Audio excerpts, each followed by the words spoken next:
جب حضرت خواجہ قطبدین بختیار رحمۃ اللہ کی وفات ہوئی تو احرام مچ گیا، جنازہ تیار ہوا، ایک بڑے میدان میں لایا گیا۔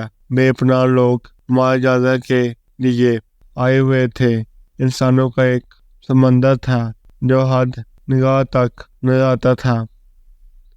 جب نماز جنازہ پڑھنے کا وقت آیا تو ایک آدمی آگے بڑھا اور کہنے لگا کہ میں خواجہ قطبدین بختیار رحمۃ اللہ کا وکیل ہوں۔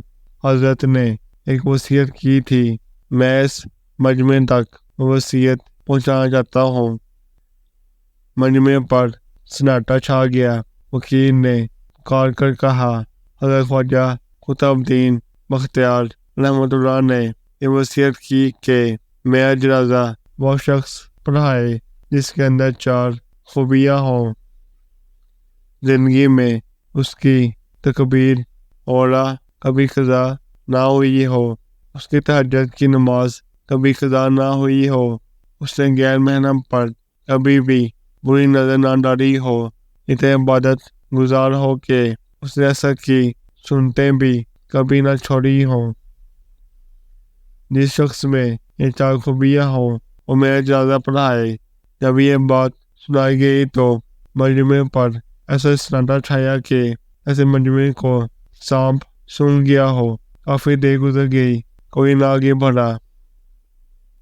آخرکار ایک شخص روتے ہوئے حضرت خواجہ قطبدین بختیار رحمۃ اللہ کے جنازے کے قریب آئے، جنازہ سے چادر اٹھائی اور کہا، حضرت آپ خود تو فوت ہو گئے مگر میرا راز فاش کر دیا۔ اس کے بعد بڑے مجمع کے سامنے قسم اٹھائی کہ میرے اندر یہ 4 خوبیاں موجود ہیں۔ یہ شخص وقت کے بادشاہ شمس الدین التمش تھے۔